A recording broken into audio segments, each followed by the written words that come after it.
and welcome to this week's episode of Telling the Tale, a podcast where we take every single episode of Telltale Games mini video game episodes and discuss them so they're not lost to time. I'm your host, Mitchell Farley Wolf, and I'm here today, as always, with Dustin Jackson as we cover this week's episode, which is Sam and Max Beyond Time and Space, episode 205, What's New, Beelzebub. How's it going, Dustin? I'm having a hell of a great time today, Mitch. How the hell are you doing today? I'm doing pretty groggy. That's not a hell pun. That's just how I'm feeling. That's just the way things are. Yeah. I could not have more energy if I tried. I did try, and here's where I'm at. I think that's about all we could hope for. So Dustin, let me tell you this. Okay.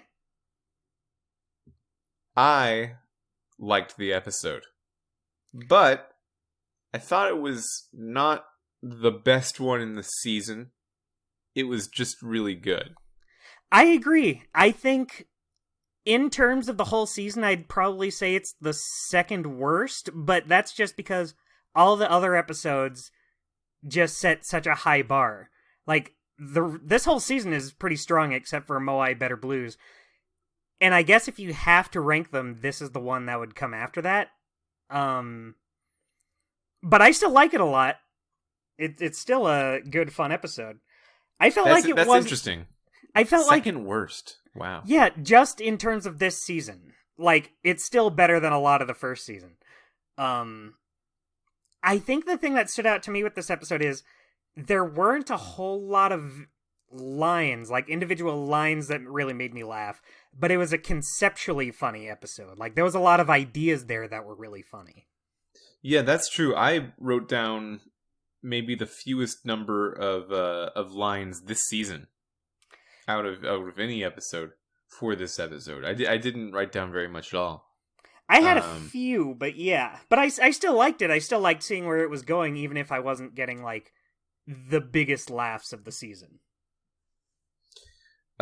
Yeah, so there's a lot of stuff here. You're totally right. There's a lot of concepts that are funny. That is how I would describe it. There's a lot of chuckle-worthy moments and things. I don't know how, like,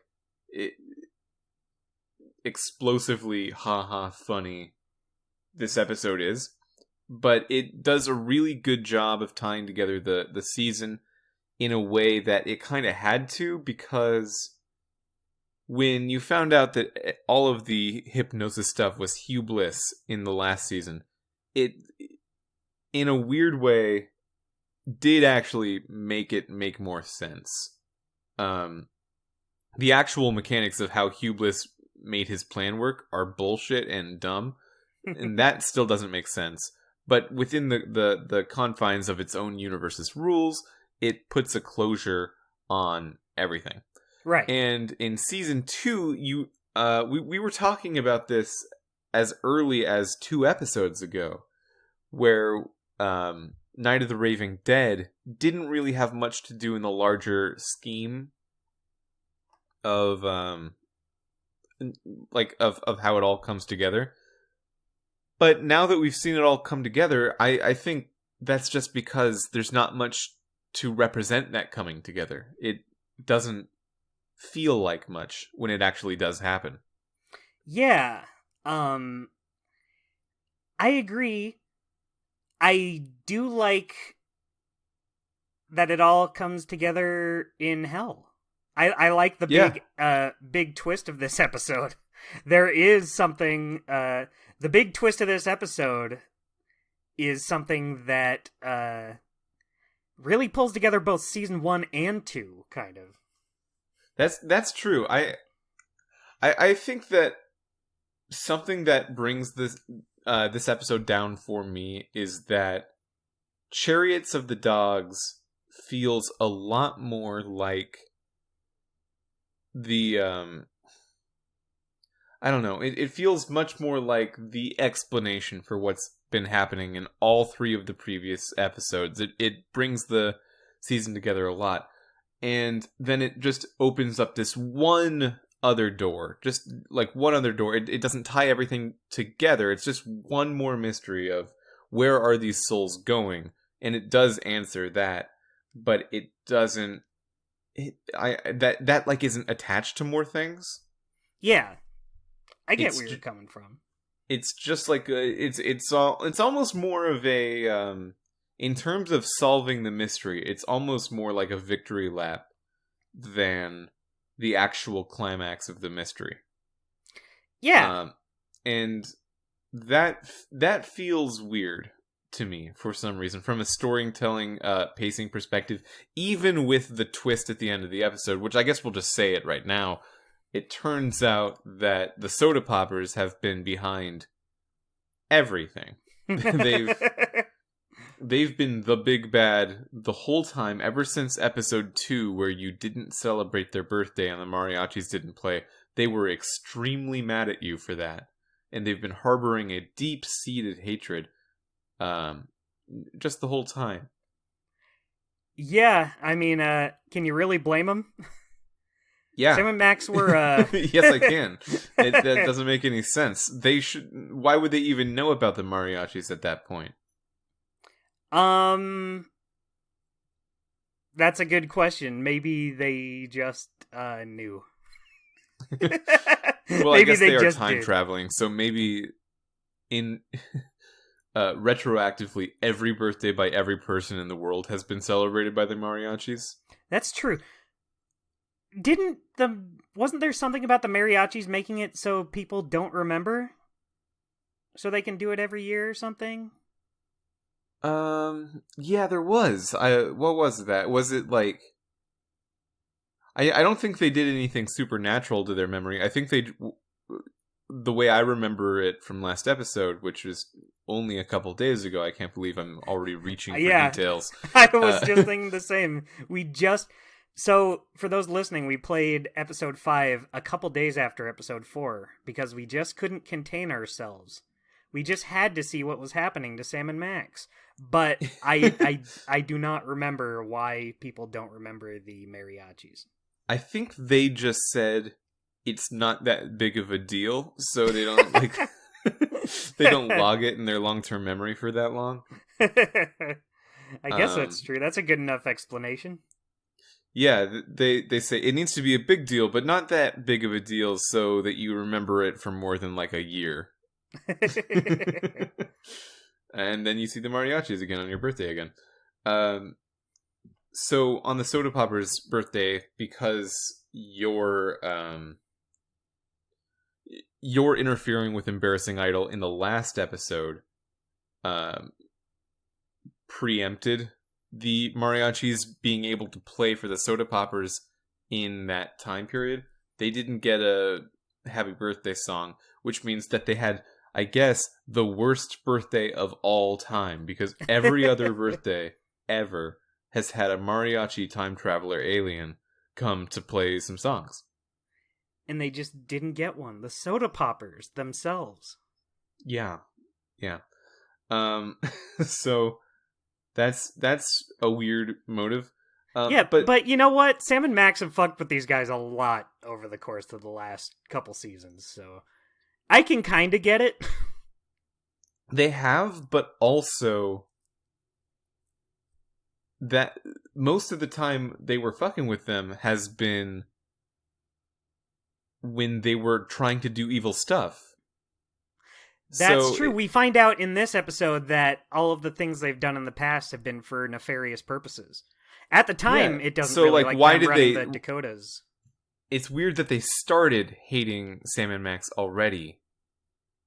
When yeah. Especially since they had just helped them in the first episode. They were helping the Soda Poppers in the first episode. And they returned the favor by killing Brady Culture, we find out. Yeah, and everyone loved that. Yeah, it was great. Thanks, Soda Poppers. So, I kind of don't buy the Soda Poppers motive, which I think is fine because it's supposed to be, like, just wacky, ridiculous. Mm-hmm. But I also sort of don't buy that they've been doing anything. Like the entirety of their plan is resolved in Chariots of the Dogs. We just don't know it's Soda Poppers yet. That's and true. Everything that they've been doing so far can be explained by all of these other people that have done stuff. So, like, really, what are they doing? What is what is the bad thing that they've done for so many months now? Yeah, I mean, I guess they worked their way up. They made their way up to hell. The only thing I remember that actually did seem like it was the Soda Poppers doing was in Ice Station Santa, when the shambling corporate presence demon gets mailed to Santa Claus. Mm-hmm. That was from Lower Manitoba on the box, which is North Dakota, which is where the Soda Poppers are. That was them. What else was them? Was anything else them? And then, like, they just did that one thing, and then they acted like, and everything you fought so far has been us. When they didn't do other things? Well, at the end of the episode, they kind of explain what they've been doing. Obviously, just retroactively making it so the Soda Poppers were behind him. I should have written down exactly what they said, but I didn't. Okay. I feel like maybe I need to watch that scene again, because as they were explaining it, I remember just getting more frustrated, being like, wait, but Mitch was red in the face. Do anything. Mitch was red in the face. I've had it with these Soda Poppers. I guess it does make you appropriately mad at the Soda Poppers, because for a different reason, though, than I think is expected, because I was just watching them explain, and we've been bad the whole time, and I'm like, I don't believe you. Like, I don't remember anything that you've done. But yeah, that's, you know what? That's modern medicine for you. That's just how it goes. Yeah. Oh boy. I know in the I think this is where I got it from. It's been a long time, but I think in the commentary on the season 2 DVD for the original release of this season, they mention that the reason they made the Soda Poppers the main villains was because everyone on the Telltale forums hated them so much. Yeah. I remember hearing about that too, and that is pretty good. That's great. Yeah, that's great. To be fair, I think the Soda Poppers make for a better villain than Satan. Yeah, I guess you could have done that approach with Soda Poppers or the babies on Moai Better Blues. But you have that bigger connection with the Soda Pop. If it was the babies in Moai Better Blues, I would have been like, no, this is... Yeah, I don't like these babies. Just Amelia Earhart. The main villain of season 2. Yeah, it was her the whole time. I don't know. Earhart. This isn't the last we'll be seeing baby Amelia Earhart. Is it really not? Technically, no, it's not. Okay. I don't remember seeing baby Amelia Earhart again, but I believe that it's possible. Yeah, so let's break down the plot, large structure of this episode. So Act 1, you get spit out from the Bermuda Triangle that was in the time-traveling mariachi spaceship at the end of last episode, underground at a place called Straight and Narrow on the River Styx, and Mr. Featherly's there in your inventory, and he explains, which is funny, by the way, just the way that Featherly's still around. You still have him. Yeah, he explains that this is basically the entrance to Purgatory, and for some reason he knows this, like he knows what it would look like. And all of the souls that you've been, or that the mariachis have been collecting so far, are being sent to hell, which is probably just where they would have gone anyway, but it seems like a more efficient process. And efficiency becomes important to their plans, to Hell's plans, in this episode, so that would make sense. One thing I liked about this early scene, Mr. Featherly is with you, but if you say one thing to him, I forget what Sam says exactly, but he says something to piss Featherly off, and he's just like, oh, Jesus Christ, and he walks away, and you just don't see him again. Yeah, okay, what was that? I don't remember what that was, but you're right, that was pretty good. Yeah. There's a sign on the wall of the River Styx area that has the like the hierarchy of these planes. So at the very bottom is hell, and then the one right above that is straight and narrow, where you are in the underground thing. And then above that is purgatory, and above that is the earthly realm. So if you climb out of this area, you can like, there's a ladder on the side of the wall. You can climb up. You find that you're just under your street. Your street, the intersection of straight and narrow, is right above the straight and narrow, which is above hell, which means that your street is not in the earthly realm, it's in purgatory. I took it as just you went past purgatory. But there's the poster says earthly realm, then purgatory, then straight and narrow. So when you're climbing up, because they show the entrance to the manhole both above and below, it's just like a thin layer of street. Oh yeah. So there is no purgatory to climb through when you're climbing up out of straight and narrow. So the street is purgatory. Wow. Who would have guessed? I don't think it matters. No. It doesn't come up, but they are implying that we're not like in the earthly realm of things when we're just hanging out doing regular stuff on the street. We're in purgatory. We're in a spiritual middle ground between life and death, which does make sense considering the vibe of Sam and Max stories. That's true. Finding out that that's what purgatory is kind of brings it all together. This episode's full of all sorts of twists and turns.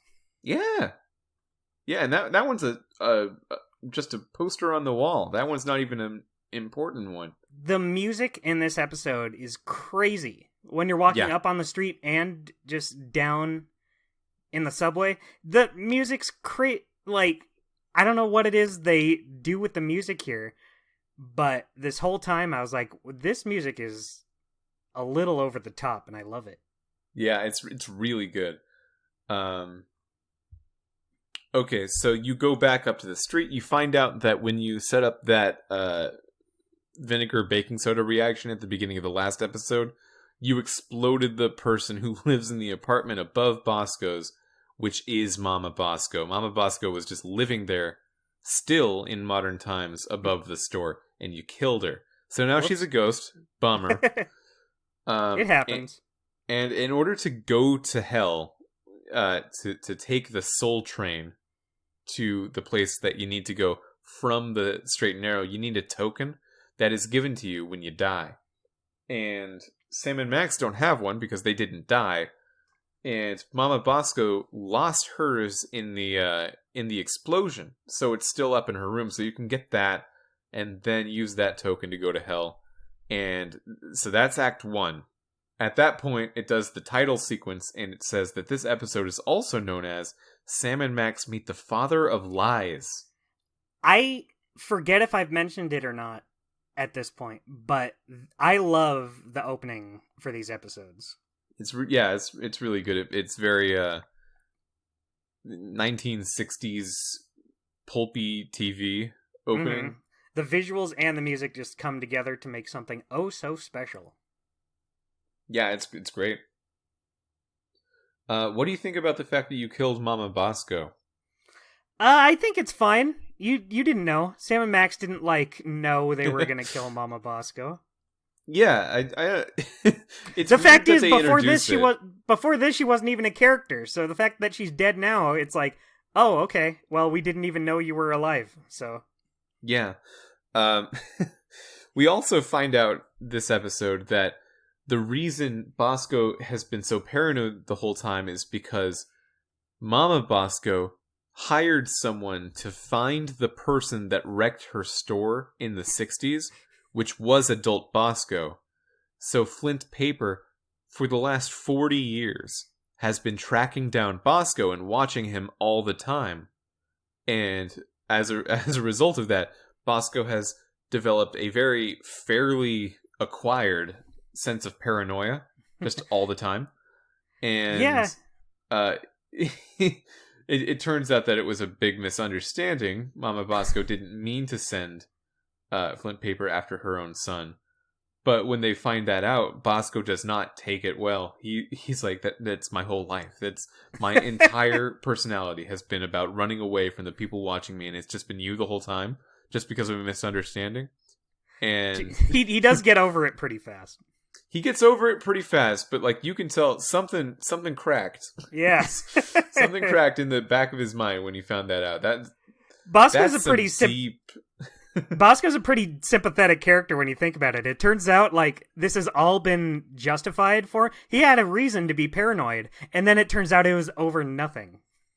Yeah, another justified character is that we find out this episode that Girl Stinky, whose personality up to this point has been defined by lying to make herself seem cooler, has literally never lied about anything.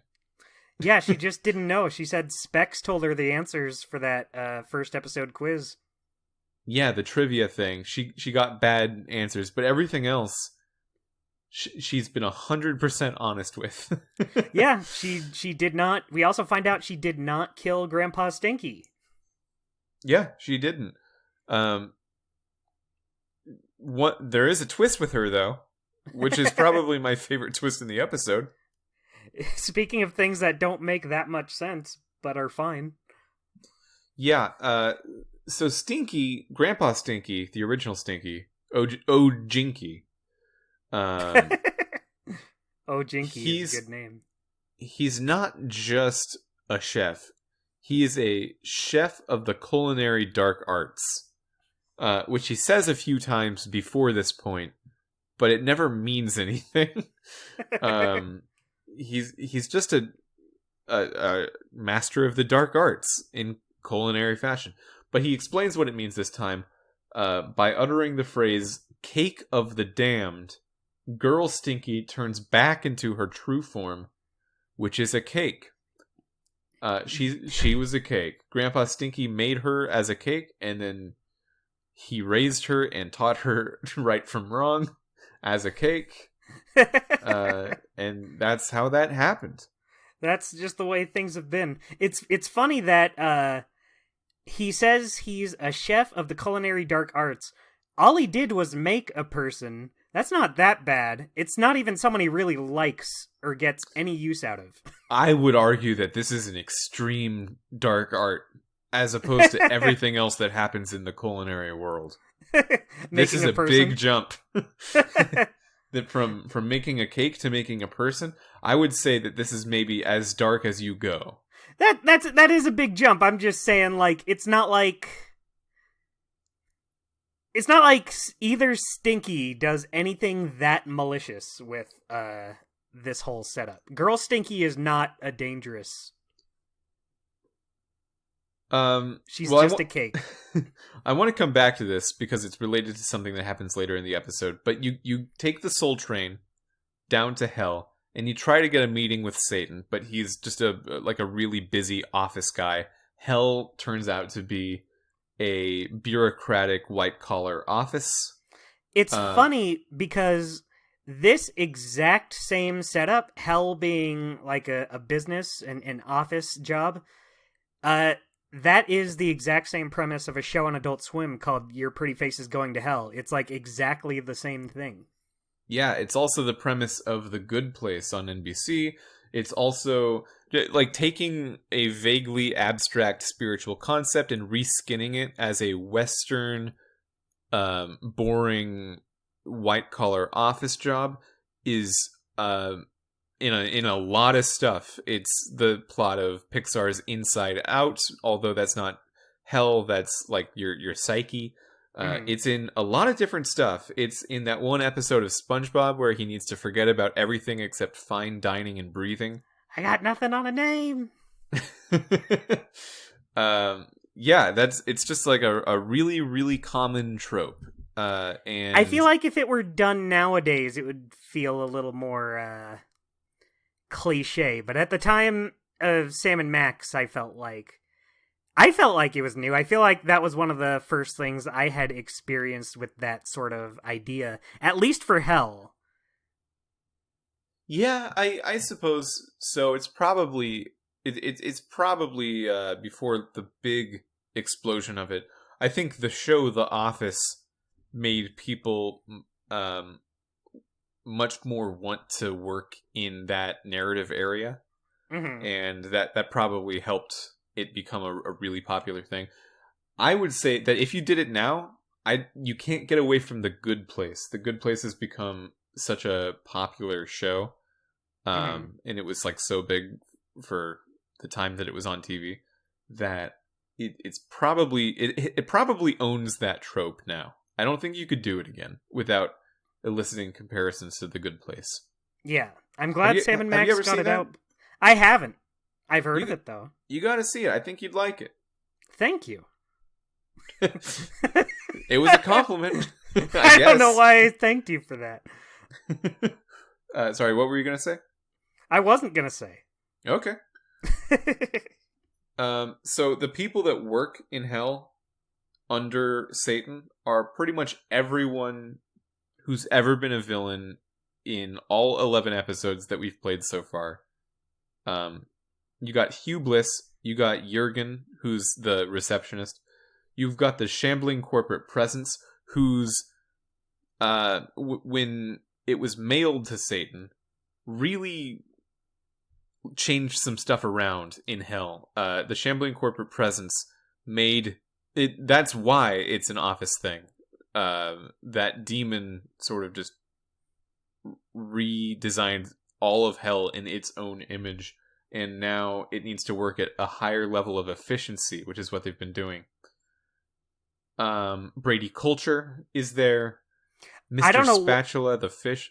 Oh, sorry, I don't know why when I saw Brady Culture, I was like, "Hey, look who it is!" I hated Brady Culture in that episode, but I was excited to see him because it had just been so long. Yeah, it's been 10 episodes since we've seen Brady Culture. I was like, I remember you from the other one. Mr. Spatula the fish is in the water cooler. Of course, the soda poppers, it turns out, they're Satan's boss. But Chuckles sometimes walks back and forth in the background. Don't forget Harry Moleman. Harry Moleman, of course, is the new Grim Reaper. And there's a sign for another cubicle that you don't get to see by the Shambling Corporate Presence's cubicle for Moo Moo Man. Is Moo Moo Man from the comics? Maybe. Moo Moo Man is outside of my Sam and Max knowledge. I'd need to look it up again. It sounds familiar. There's something called Moo Moo Man. I'm gonna look it up right now. This is what we're doing. Okay. I hope you find results. Wouldn't it be crazy if it's not Moo Moo Man, it's Moo Hoo Man. Oh, okay.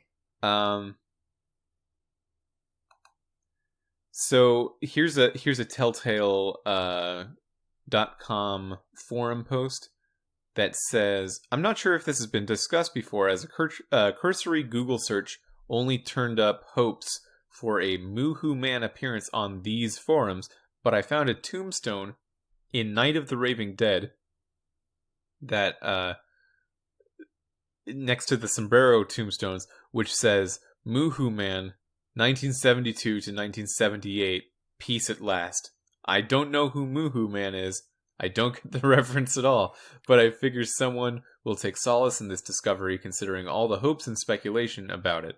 If this has been posted before, I apologize. And then Jake from Telltale, I don't know Jake's last name, but they have the Telltale alumni forum badge, says Moo-Hoo Man can be found here, and I found the same page. I've been looking at it. I clicked the links. Both are page not found. Yeah, so, But Jake later on in the thread says, Moo-Hoo Man isn't legendary outside some in-jokes in the office and on these forums. He's just a weird reference to one of the first ever Sam and Max comics drawn by Steve Purcell's brother. Oh, okay. So I bet that Moohoo Man is one of the few original Sam and Max characters, because even Steve Purcell's take on Sam and Max is the second take on it, because the characters were technically invented by his brother.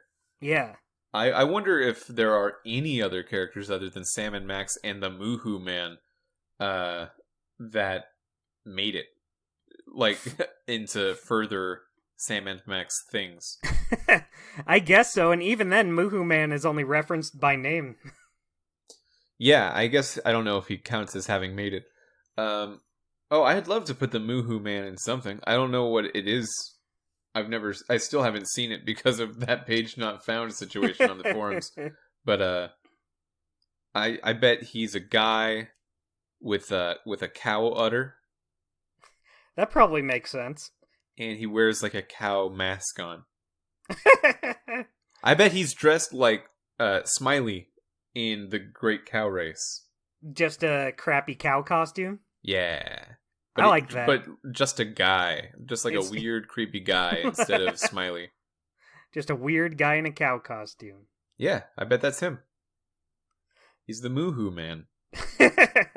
Be on the lookout for the Moohoo Man. If you're out late at night after bedtime, look over your shoulder, because the Moohoo Man could be behind you. I think you phrased that wrong. Look over your shoulder, because the Moohoo Man is behind you. He just is. In hell, you find a back room where there is a monument to Sam and Max, and just walls and walls of file cabinets and little shoebox dioramas, where each diorama contains the soul of someone Sam and Max killed on their adventures. And their spirit is experiencing their own personal hell in these little shoeboxes. You've really been accelerating the economics of hell just by doing Sam and Max stuff. Yeah, you're really helping out. Yeah, I guess they like that. And it turns out that most of the really bad people you've killed actually just got a job in hell somehow. They didn't have to do their own personal hell thing. Yeah, I guess having a permanent desk job in hell is worse. You think it's worse? Well, I don't know. Because these characters' personal hells are like 100% derived from what they fear and hate the most. While these guys just have a shitty office job they have to work at. So, no, it's not worse. Forget I said that.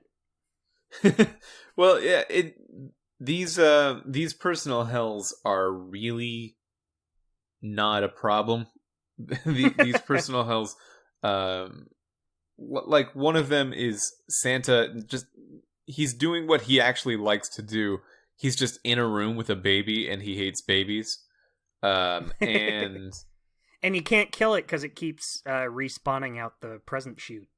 Yeah, and Grandpa Stinky's hell is he's in like a cooking show, which is, I think, what he wants to do. It's just that his granddaughter, Girl Stinky, is there being more of the star of the show, and he gets jealous about that. He's kind of playing second fiddle to her. In terms of what you can do to someone in hell, theoretically, these are just not that bad. They're just kind of annoying. They're really just kind of annoying. They're not even in that much physical pain. Yeah, Bosco's on stage naked, but you later find out that the naked part was just him. It wasn't part of the torture. Yeah, he just doesn't like being watched. But him being naked is fine. Yeah, that was his choice he made. So there's 5 of the shoeboxes that you have access to. It's Santa Claus, Santa Claus's number 1 elf, Bosco, Grandpa Stinky, and your car. You find out your car died. Yeah, and they never say how. Yeah, I guess it just kind of crapped out. Yeah. Yeah. A natural death for their car. Yeah, the car equivalent of just a random stroke happening all of a sudden. I guess that's what happened to the DeSoto. While you were on the mariachi spaceship, it just kind of stopped working. You hate to see it happen. But you love to watch him go. I don't know what that means. All 5 of those hells are solvable, so you can basically make it so the character in that hell is not having a bad time anymore, and once you do that, their spirits can leave that little shoebox. You save their souls, basically, but you don't save them from Satan's ownership. Right, you still need to wrestle their ownership back from Satan. So once you do that, with all 5 souls, you can finally talk to Satan, where he wants to introduce Sam and Max to his bosses, which are the Soda Poppers, who give their whole villain explanation thing, and then fire Satan. And now this is Act 3 of the thing, where Sam gets put in his own personal hell. Sam's personal hell is the best. Yeah. It's just a reimagining of his regular life. He's at his office. He's just doing the normal stuff. He's solving cases. But instead of Max being his partner is Peepers. And I think I misspoke. I said that this you're introduced to the Soda Poppers before this. That's not true. You seeing Peepers here is the first time you see a Soda Popper in the episode. Yeah. I love this section. Me too. I remember it taking a lot longer to figure out when I had first played it. But this time I was very surprised just how fast I figured it out. And I didn't remember that's what you were supposed to do. It just kind of clicked. Yeah, there's really only one thing to do, which is you find the hole in the wall that Flint Paper shot up earlier this season. And you can see Max peering into your shoebox from the other side. And you can give Max your card key so he can enter the shoebox. And then once he does, he'll just beat up Peepers. And you don't even need to solve anything when Max gets there. But if you just walk around the office and just click on stuff and hear Peepers react to it, it is so funny to me just how uncool Peepers is and how Agreed. They've really nailed how much he sucks. When Sam says, "You crack me up, little buddy," and he says, "But I didn't say anything funny." Your Peepers voice is really close. It's Thanks. almost, I feel like it could fool any person. It's really, really close. I'll have to work on it so I can fool people. All of those many Peepers fans out there that are just listening to hear Peepers in the wild. Whenever we're in a voice chat with our friends, I'll just hop in and say, "I can see you!" And everyone will be like, "Was that Peepers from the Soda Poppers?" "Oh no, it was just Dustin." From that show, The Soda Poppers, which I know of but haven't seen because it doesn't exist. Dustin also from the Soda Poppers. Yeah, maybe we're all from the Soda Poppers. I've never seen an episode of the show. It could be true. Maybe I'm in it. That's the big twist. So actually, wait. It's not, the show's not called Soda Poppers. It's called, what is it called? Oh shoot.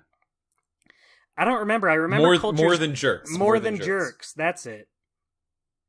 Which it gets a very funny joke later. The song? Yeah. Yeah, the More Than Jerks song is that's pretty good. So you get out of the shoebox diorama thing, then you confront the Soda Poppers, and then they announce their plan, which is to do a bunch of devil shit, and then they'll just be cooler because they did some devil shit. That's just their plan. It's a 3-step plan, one for each Soda Popper. One of them is supposed to repeat the original sin by tempting someone with the apple of truth. One of them is to create a demon hellspawn by seducing a human woman. And one of them is to win someone's soul in a devil contest. In a devil contest. You know, those devil contests out there. So I definitely want to talk more about the original sin one. So what happens is, Wizard takes this one and he tries to sell the apple of truth to Girl Stinky. And he keeps saying stuff like, someone with your business acumen would know how useful it's going to be able to tell good from evil. Which I don't know if it means like, okay, so if the original sin happened exactly as described in the Bible in the past of Sam and Max, when it would have happened in the Bible, does that mean that Girl Stinky just for some reason doesn't know the difference between good and evil when every other mortal does because the apple was taken? And like, what are the implications of that? Why would that happen? Why would that be? Well, she's a cake, so maybe she was never taught. That's true, but even when she gets turned back into a cake at this time, and then Wizard is like, "Whoa, well, anyway, hey, Grandpa Stinky, do you want this apple?" And then Grandpa Stinky is actually kind of tempted by it. So something happened there where he's able to be convinced of it too. Right. Well, it's not an apple, it's wine. It's like some sort of drink he's pushing for them to carry at the diner. Well, it's a cider. It's the apple cider. That's right. Right. Yeah. That's what I meant. Yeah, it is the apple, but it's distilled into a beverage. It's metaphorically the apple, even if it's a drink. I don't know if it's metaphorically the apple when it is the apple. It's just it's a juice. It's a different form of the apple. Yeah, I guess that goes into just the semantics of what we call apple juice. Is that apples? I guess it's an apple product. It's an apple-esque drink. Yeah, I was drinking some apple juice the other day for the first time in years. Wow. And my takeaway is that, man, that stuff sucks. You're not a big apple juice fan? I'm not a big apple juice fan. I remember I used to like it, but yeah, I haven't had it in a long time. You know what kind of juice I like? Orange. Grape juice. Grape. Okay. I'm actually not a big orange juice fan. It was really one of the two. Yeah, those are kind of the only juices. People aren't drinking too many weird juices that much anymore, unless, well, I live pretty close to LA, so that's actually not true about where I live. People are drinking all kinds of weird juices, but I'm just going with the basic juices. I like raspberry juice. You ever have raspberry juice? Ooh, I don't think I've ever had raspberry juice, but that sounds good. Yeah, it's great. It's definitely I've mostly only I don't know if I've actually had it not as a mixer to something alcoholic, but it is a good juice. Raspberry juice and gin is pretty good. I'll keep an eye out for it next time I go off to the grocery store.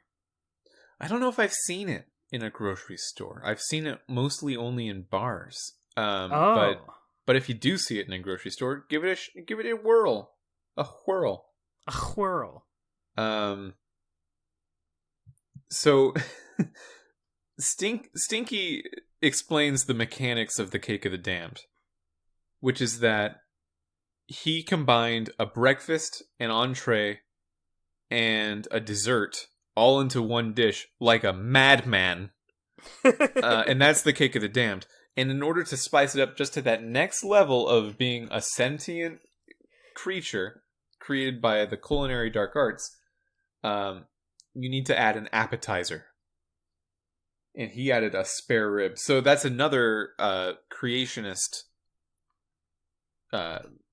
motif right there. A woman created by a rib. That is Eve in the Garden of Eden. So that's pretty cool. I think that's a pretty long way to go to prove that, like, Girl Stinky being tempted by the apple, being created by a rib by the a lone sorcerer man. That's a lot of Bible stuff in one go. They put a lot of thought into it.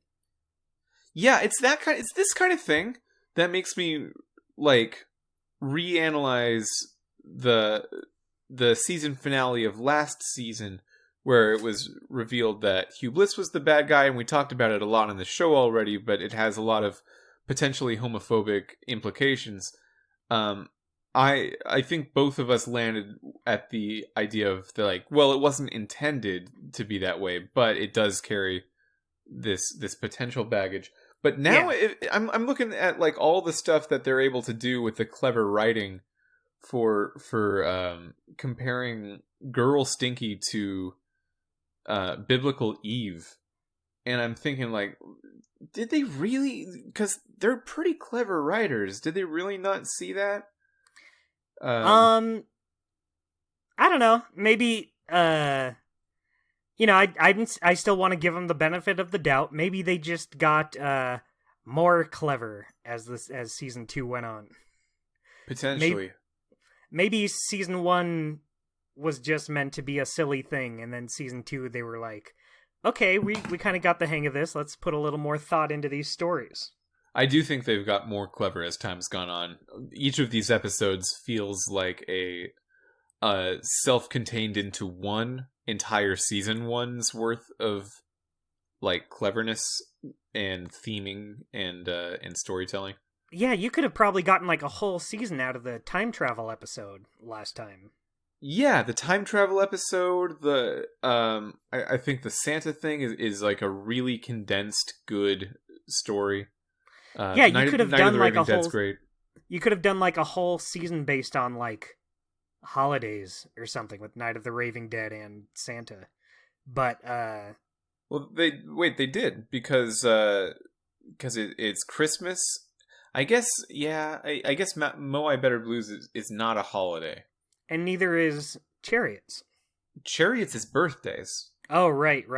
It's all about birthdays, but then this one isn't really. Yeah, I guess the opposite of a birthday is your death day. And it does do that.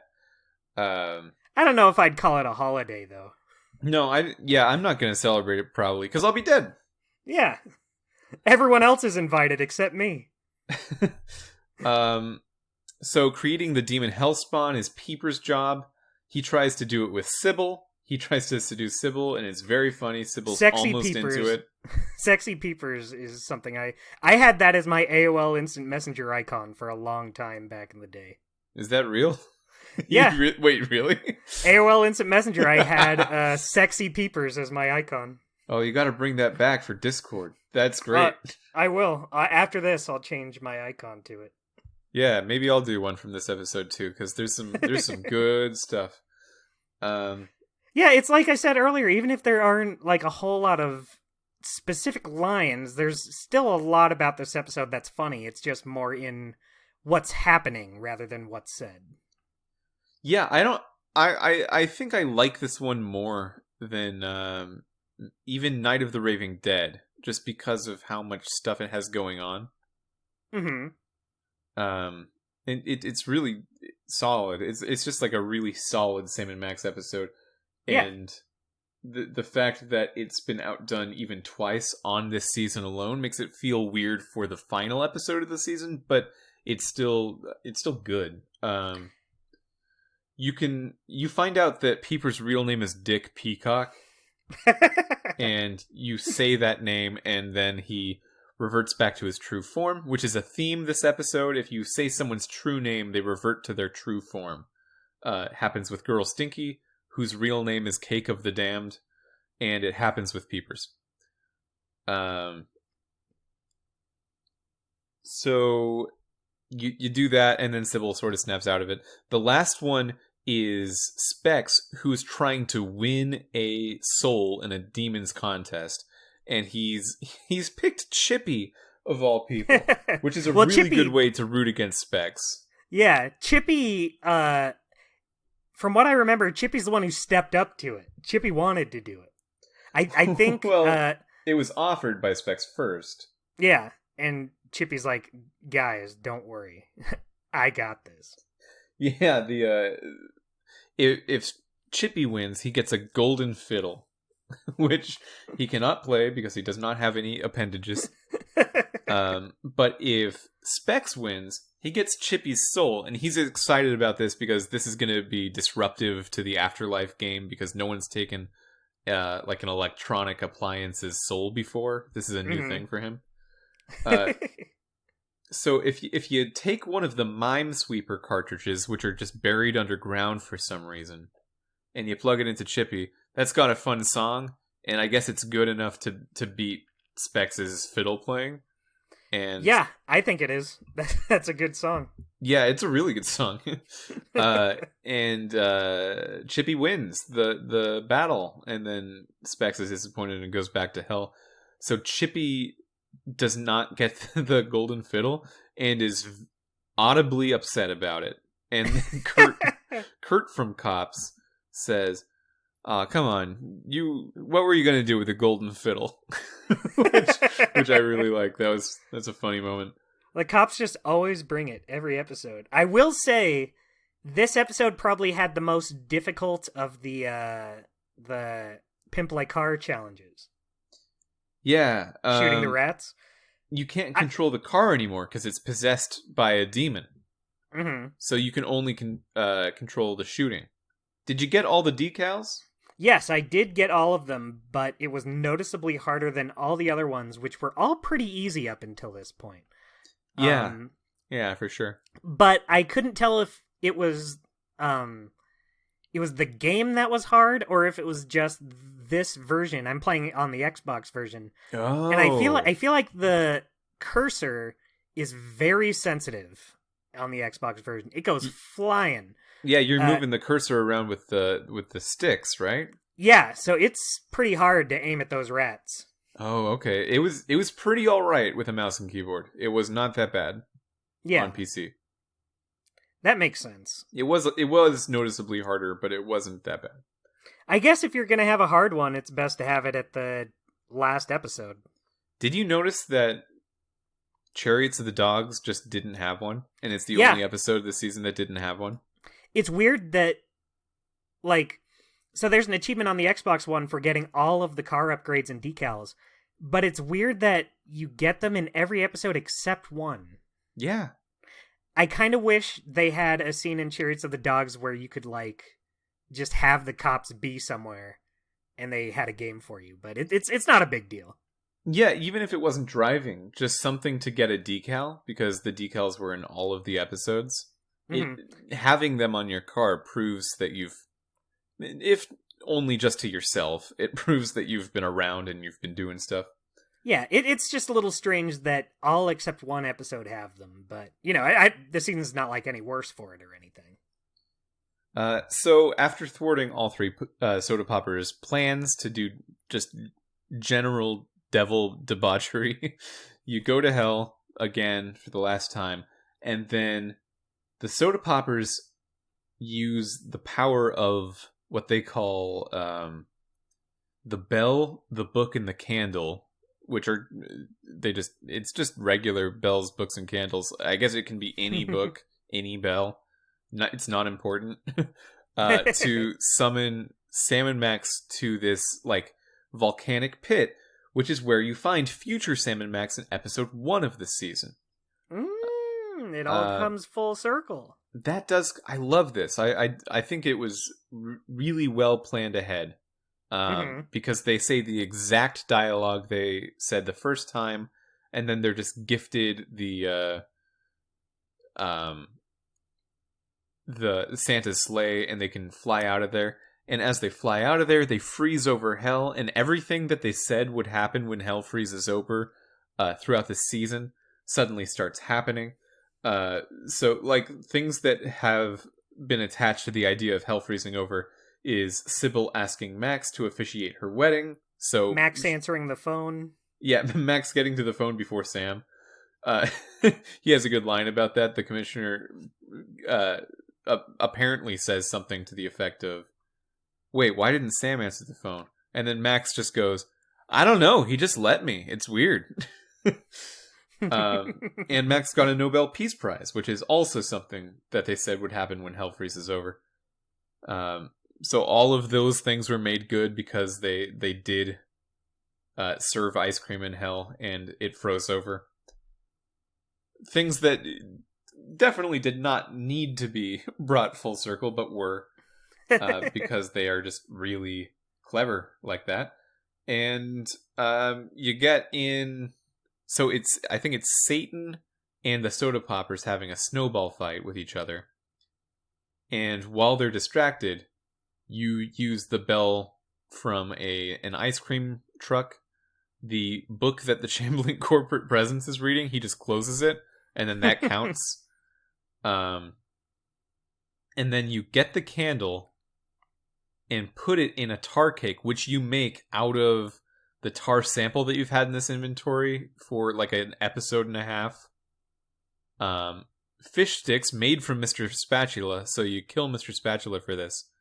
And ice cream, which counts as all the things that it needs to be. And then that's... Oh, excuse me. There's a doorbell happening in my life. Wow, a doorbell. Should I keep recording?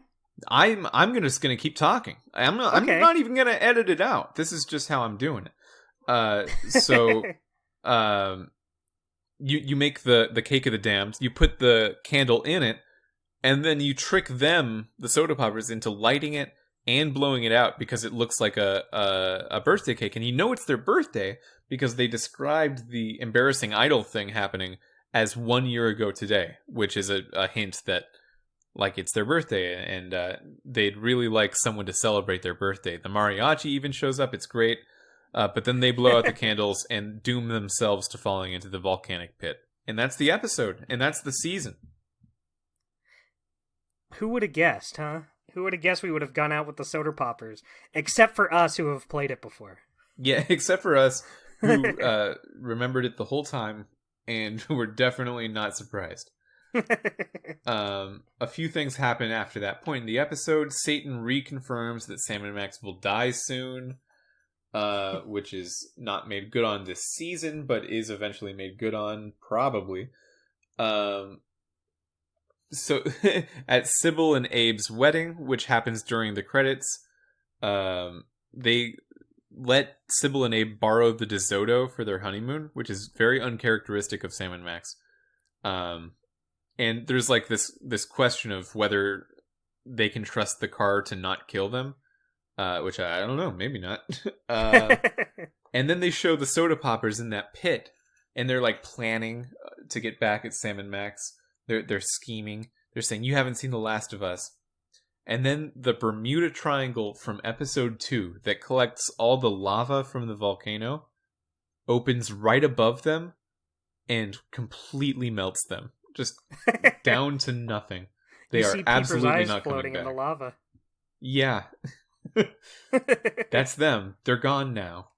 A gruesome death, absolutely deserved for the Soda Poppers. Is there anything else with this episode you'd like to talk about? Because there's a lot of stuff. Let me look at my notes. I know there's some things we glossed over, but not anything like super huge or important. Just little things for the puzzles. But I like all of the little things in Hell's office, like the coffee pot never being refilled, the clock in Hell always being 1 minute to closing forever. Yeah. Just little silly gags here and there. That is good. I like that a lot. I like that Hugh Bliss has been put in charge of basically the FCC. He's just bleeping stuff. We forgot this whole thing. This is great. You can replace the list of actual curse words with Satan's grocery list, which notably includes the word soda in it. So every time you hear them talk about the Soda Poppers, it basically sounds like the bleep poppers. The song More Than Jerks is like half censored out after that point. It's great. Oh, it's great. I wonder if you can change it. Like, the reason that happens is because you don't change the censored list with the grocery list back. I wonder if you can change it back before the final showdown or not. Because you just need it to find out Peeper's true name. You can't change it back. Okay. Not that I would want to. Because it doesn't give you the other one in your inventory. It puts it Oh, it over. doesn't give... Okay. Yeah. That makes sense. Yeah, there's a whole scene we didn't talk about at Bosco's store near the end where they're watching Jurgen's monster strip, and then you can feed them the cider of truth, and then they realize how messed up it is that they're doing that, and they just have a bad time. And a bunch of people are there. Flint Paper, Mr. Featherly, Bosco. It's for the head of Abraham Lincoln's statue's bachelor party. Jimmy Two Teeth. Jimmy Two Teeth is friends with Abraham Lincoln, I guess.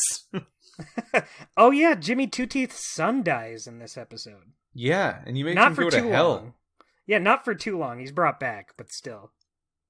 Yeah, he hangs out with a bunch of rats watching the stinky cooking show.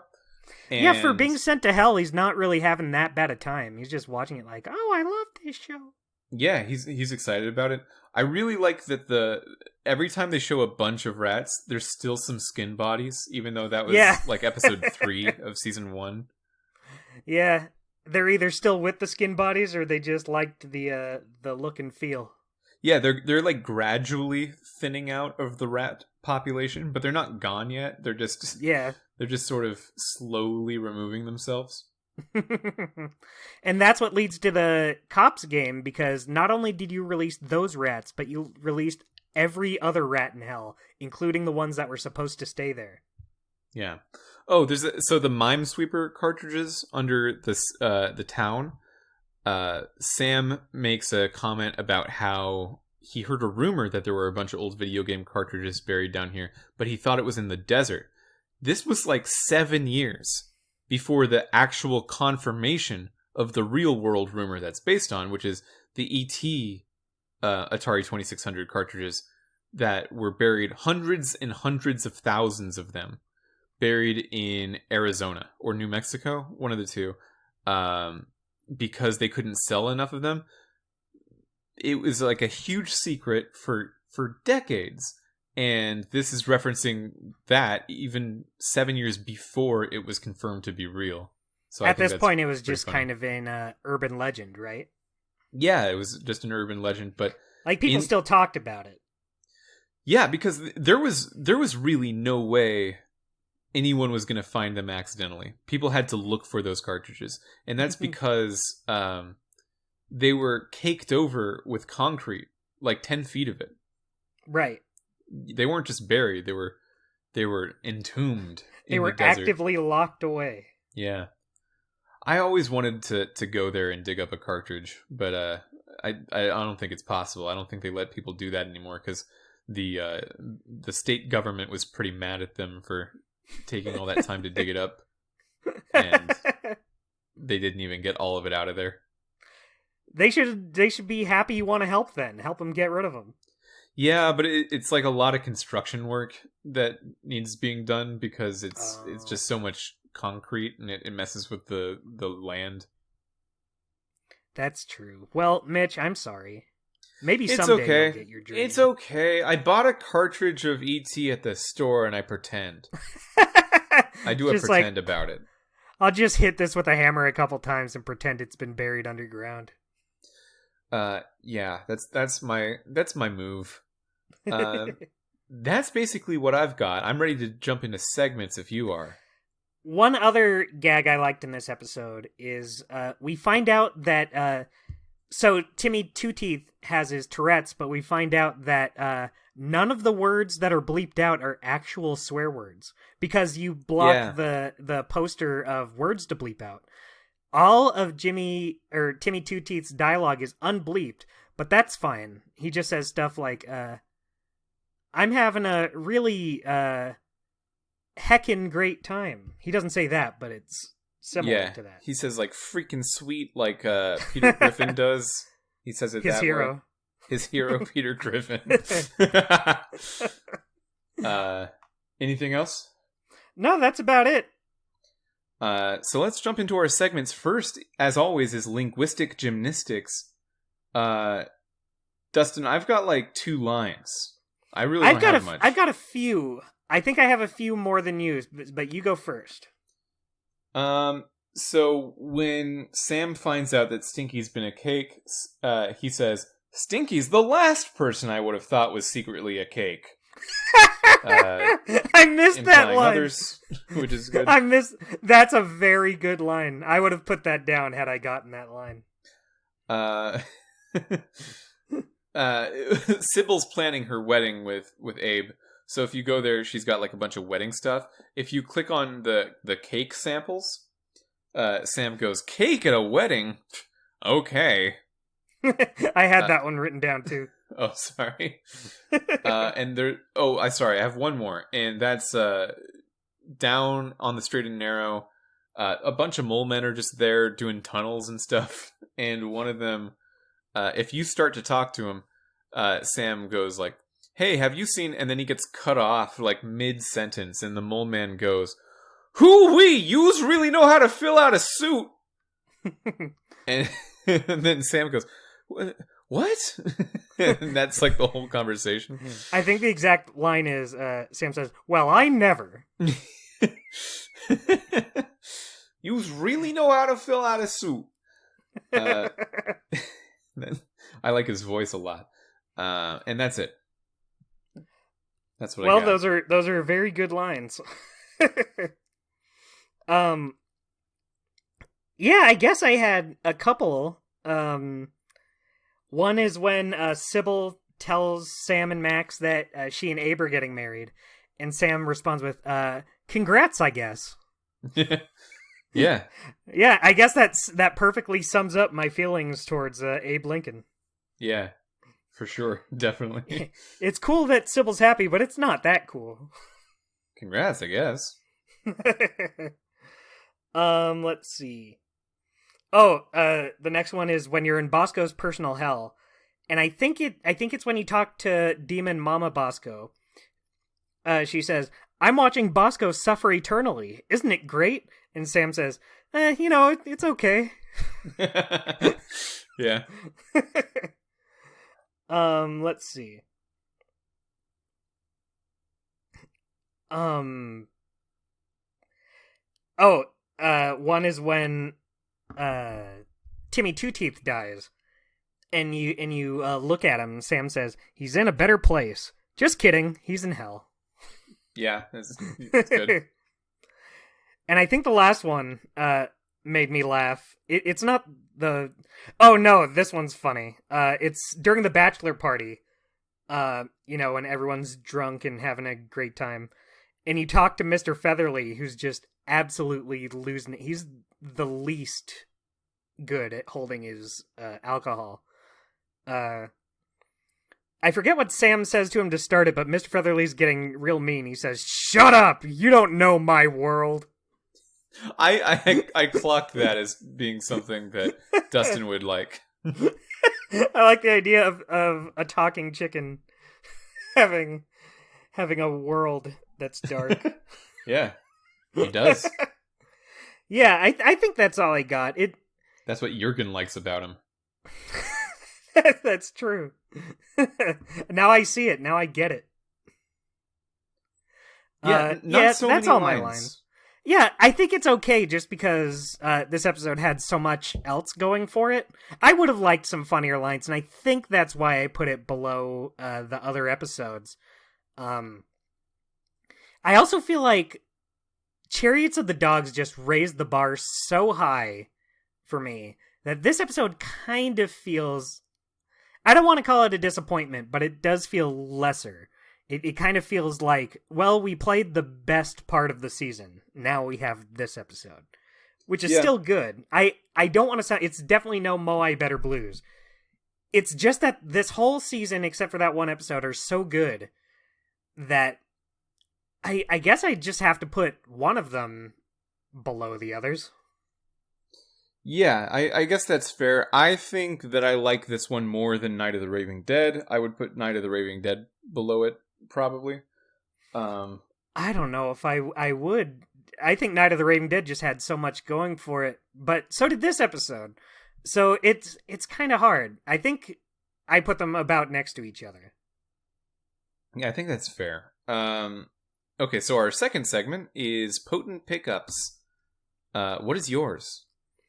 Why don't you go first since I went first last? No, you went first last time. It's my turn to go first. Okay. Don't need to get this one weird about it. Just go for it. Did you notice, first of all, this isn't my potent pickup, but did you notice that you just have... Oh, wait, no, never mind. I totally forgot that you used the AI from the ship to bring the Maimtron back to life. Yeah. I was just about to say, did you notice that you keep the ship's AI and you don't do anything with it? But I'm glad I didn't say it because that's wrong. That's incorrect. I like that you bring the Maimtron back, but that's not a potent pickup.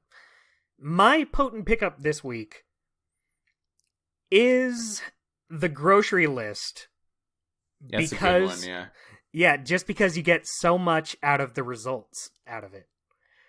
It bleeps the Soda Poppers song, it bleeps the Soda Poppers name, it unbleeps Timmy Two Teeth, it just totally changes around the world. It does. I like that one a lot. I think that might be where I have it between that. No, I'm not going to do that. I think the one I like the most is the spare ribs, which you get from Jurgen's monster. In his case, they're literally extra ribs that you can just cut off them with a bone saw. Also, the bone saw is pretty good. If you use the bone saw just on a bunch of different stuff, Sam says, I don't like to use bone saws on things that aren't bones. I'm a bone saw purist. Which is a good line. That's a good line. But the ribs just being able to create Girl Stinky as the original Sin creation is pretty good. That's a pretty funny situation. I totally missed the bone saw the first time because you get the bone saw in Sam's personal hell, but I solved the puzzle so quickly that I didn't give myself time to look around the room and find stuff to get. So for the longest time, I have hints on at the lowest amount, but, you know, if you're still wandering around trying to do something, they'll still give you a hint. So Sam brought up the bone saw, and I was like, what a bone saw? And so I was just looking around everywhere for it until, at first I thought it was, you know, when you go into Santa's personal hell, they still have the Torture Me Elmer dolls. And you see saws with them, so I was like, oh, I guess that's where I get the saw. Nope, that's not it. But then I noticed you could go back into Sam's personal hell, and then I got the bone saw, and that's the end of that story. Good story. Thanks. Who's your guy of the week? The weekly guy. Weekly guy. You know what? This took some thinking. I kind of had it down to 2 picks. But I think, given this episode, and given this is the only time I'll ever say this, my weekly guy is the Soda Poppers. Okay. I think the Soda Poppers... that's fine only this time. Yes, only in this episode. But I think the twist with them is great. I love the reason they're the villains of this episode. And they just have a lot of funny moments, like Demon Peepers and Sam's personal hell. Peepers in general in this episode is great, like trying to seduce Sybil. And then Whizzer has some good lines in Stinky's Diner. I think Specs is probably the weakest of the 3, but I do like the joke where he has the more in-depth costume of the 3. Yeah, that's good. He's got like nipple spikes. Yeah, he went all out with the S&M look, while the other 2 just kind of have flames on their regular Soda Poppers clothes. I think it's kind of a cool look for him. I think the flames and the black bring a lot to it. Yeah, for sure. Yeah, so for the only time ever, my weekly guy is the Soda Poppers. It's interesting that you say that, because I also have... My weekly guy is split between 2 choices, and I really can't decide. I'm going to flip a coin live on air. Let's do it. Awesome. I can't wait to see the results. Okay, so the first option is heads, second option is tails. Flip it. I dropped it. Hang on. I did a bad flip. Okay. That's okay. Here we go. God damn it. Okay, new coin. Here you we people go. Listening get to experience this. Okay. It's tails, so I'm going to do the second one I have written down, which is Chippy. That's a very good choice. Chippy's my weekly guy this week. Chippy really wanted to challenge the devil for a golden fiddle he cannot play, and Chippy's also just a stealth favorite character of the entire series for me. Maybe of all, like, the cartoon and the comics and Hit the Road and the Telltale games, Chippy's just up there, like, really high. Chippy's in, like, would you say he's in the top 5 in all of Sam and Max? Yeah, for sure. Wow. I love Chippy. Chippy's great, and this is kind of the one time he gets to really stand out, because, obviously he doesn't talk, so his gags are kind of more low key, I want to say, but this episode is Chippy's real time to shine. I love I don't actually remember Chippy doing it in this episode, but other times when you succeed in playing one of the cops' games, the phone one, Bob, will say, "It looks like you've won," and then Chippy will do that same, like, triumphant little song it does, and then just completely shut up after that. Chippy's great. I love Chippy. The other one I had, which I'll tell you about, but I won't submit it officially, was not the Soda Poppers, but just Peepers, and just Demon Peepers from Sam's Personal Hell. He's pretty great. Yeah, not the real Peepers. The real Peepers is actually fine this episode too, but specifically Demon Peepers from Sam's Personal Hell. But I feel good about locking in Chippy. I think so too. Chippy's a great choice. Do you have a weekly unguy? I don't really have a weekly unguy. I feel like this episode was this episode had a lot of characters, but it's hard to say who a weekly unguy would be, just because the characters who need to be main characters are kept at the front. And I don't think any of them really do anything bad this episode. I guess, I don't know. I was thinking maybe Brady Culture, but no, I liked seeing Brady Culture again, and he's so happy to be here. He's having a successful life in hell.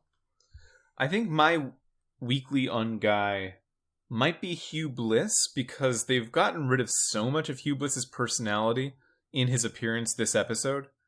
It feels a lot weaker than it should be to see the main villain, like the biggest villain Sam and Max have ever fought up to this point in their lives, makes a comeback, and it's just sort of whatever.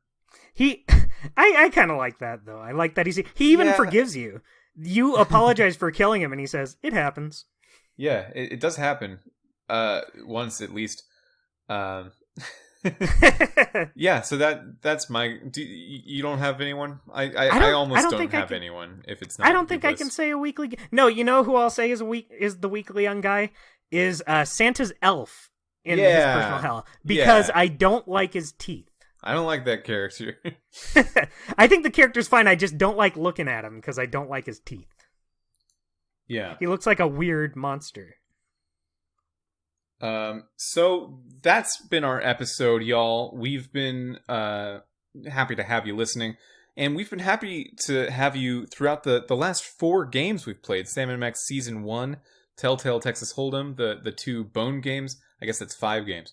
And Sam & Max Season 2. Like that, we've been happy to have you the whole time. Speaking of those games and our schedule, Dustin, would you like to do the honors and tell the audience what we'll be playing next? So next up on Telling the Tale podcast, starring Mitchell and Dustin, is Strong Bad's cool game for attractive people. That's right. We'll be doing all 5 episodes in our normal 1 episode per week schedule for Strong Bad's cool game for attractive people, starting, of course, with episode 1, Homestar Ruiner, starting next week for you. It'll be a little bit further in the future for us, because we record these a little out of schedule. Don't tell the audience. This is just between you and us. Yeah, this is just between you and us. Don't go telling everyone else that we record these a little weird. We're not going to trust you with secrets anymore if you keep blabbing them. You know what? I wish I didn't tell you already. You guys are untrustworthy. But I'm really excited to play Strong Bad. We'll get into it on the episode, but Homestar Runner was like one of my biggest fandoms growing up. I just love it so much.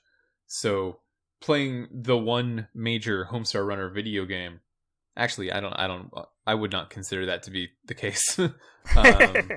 Stinko Man is pretty well featured out. It's a pretty big game.